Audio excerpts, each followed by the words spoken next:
بسم اللہ الرحمن الرحیم۔ السلام علیکم۔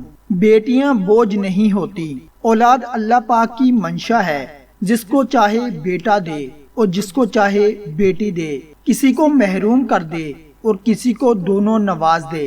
اولاد اللہ پاک کی ان گنت نعمتوں میں سے بہت خاص نعمت ہے۔ اللہ کے محبوب حضرت محمد صلی اللہ علیہ وآلہ وسلم فرماتے ہیں، بیٹیاں اللہ پاک کی رحمت ہوتی ہیں۔ ایک اور جگہ ارشاد فرمایا، جب اللہ پاک اپنے بندے پر بہت زیادہ خوش ہوتا ہے تو اسے اولاد میں بیٹی دیتا ہے۔ اللہ کے محبوب نبی صلی اللہ علیہ وآلہ وسلم اپنی بیٹی حضرت فاطمہ رضی اللہ تعالی عنہا سے بے پناہ محبت کرتے تھے۔ ایک روایت کے مطابق حضور صلی اللہ علیہ وآلہ وسلم نے فرمایا، بے شک فاطمہ میری شاخ ثمر بار ہے، جس چیز سے اسے خوشی ہوتی ہے اس چیز سے مجھے بھی خوشی ہوتی ہے، اور جس چیز سے اسے تکلیف پہنچتی ہے اس سے مجھے بھی تکلیف پہنچتی ہے۔ اللہ کے آخری نبی صلی اللہ علیہ وآلہ وسلم کی پیاری بیٹی حضرت فاطمہ رضی اللہ تعالی عنہا جنت کی عورتوں کی سردار ہیں۔ جب آپ صلی اللہ علیہ وآلہ وسلم کی بیٹی آپ صلی اللہ علیہ وآلہ وسلم کے پاس تشریف لاتی تو آپ صلی اللہ علیہ وآلہ وسلم اٹھ کر کھڑے ہو جاتے اور اپنی جگہ پر اپنی لاڈلی بیٹی کو بٹھاتے۔ یہی سبق آنے والے انسانوں کے لیے قیامت تک مشعل راہ اور سنت بھی ہے۔ اسلام مکمل باضابطہ حیات ہے۔ بیٹی کو اللہ پاک کی خوشنودی قرار دیتا ہے۔ کسی انسان یا مسلمان کے لیے اس سے بڑی خوشخبری کیا ہو سکتی ہے کہ اللہ تعالیٰ نے اس کو بیٹی سے نوازا ہے۔ ہماری سوسائٹی میں یہ ایک عام رویہ ہے کہ بیٹوں کو بیٹیوں پر فوقیت دی جاتی ہے۔ عام طور پر بیٹا ہونے پر خوشی منائی جاتی ہے اور بیٹی ہونے پر منہ بنا لیا جاتا ہے۔ اگر عقل و فطرت اور اسلام کے لحاظ سے لڑکا لڑکی سے بہتر ہے تو اس رویے میں کوئی قباحت نہیں، لیکن اگر حقیقت یہ نہیں تو رویے کی اصلاح ضروری ہے۔ افسوس یہ ہے کہ آج کل کی بیٹیوں کو کچھ سمجھا نہیں جاتا، ان کا جائز حق تک نہیں دیا جاتا۔ ان کے زندہ ہوتے ہوئے کہہ دیا جاتا ہے کہ وہ وفات پا چکی ہیں، کاغذات میں یہ لکھ دیا جاتا ہے کہ وہ مر گئی ہے تاکہ جائیداد میں حصہ نہ دینا پڑے۔ اس معاملے میں پڑھے لکھے افراد بھی جاہلوں جیسی حرکتیں کرتے ہیں، جو بیٹیوں کو زندہ ہوتے ہوئے بھی کاغذات میں مار دیتے ہیں۔ ان لوگوں کے لیے پیغام ہے کہ یہ جائیداد کتنا عرصہ چلے گی، ہم سب نے ہی ایک دن فنا ہو جانا ہے اور اس جائیداد نے بھی یہی رہ جانا ہے۔ وہ کیا سمجھتے ہیں کہ اللہ کے دربار میں ان کو جواب نہیں دینا پڑے گا؟ ہرگز نہیں، شدید پوچھ گچھ ہوگی، لیکن اس دن صرف جواب لینے کی بجائے سخت عذاب دیا جائے گا۔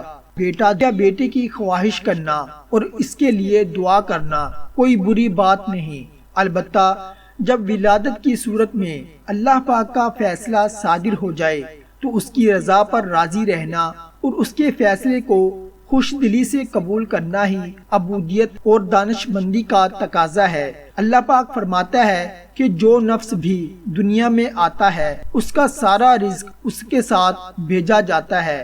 جب اللہ پاک نے فرما دیا تو ہم بیٹی کو بوجھ کیوں سمجھتے ہیں؟ یقیناً وہ اپنا رزق اللہ کے حکم سے اپنے ساتھ لے کر آتی ہے۔ یہ ناممکن ہے وہ اس دنیا میں بھوکی سوئے۔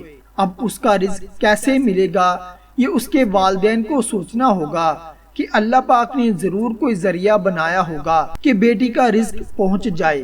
ایک شخص کے مالک نے کسی بات سے خوش ہو کر اس کی تنخواہ میں اضافہ کر دیا۔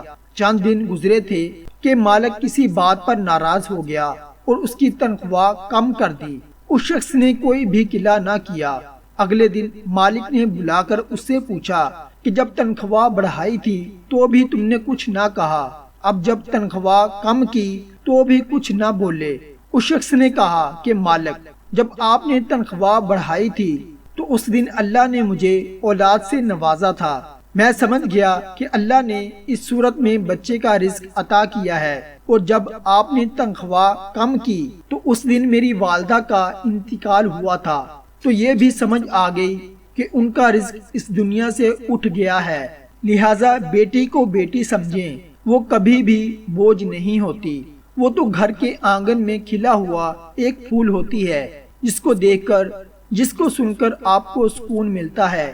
یہ بیٹی ہی ہوتی ہے جب آپ کی مشکلات میں شاید آپ کا بیٹا ساتھ نہ دے، لیکن بیٹی آپ کی مشکلات کو اپنا سمجھ کر اس کو حل کرنے کی ہر ممکن کوشش کرتی ہے۔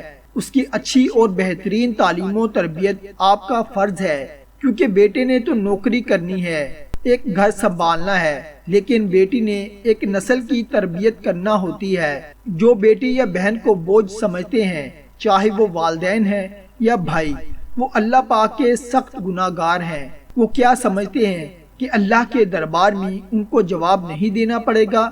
ضرور بالضرور دینا ہوگا۔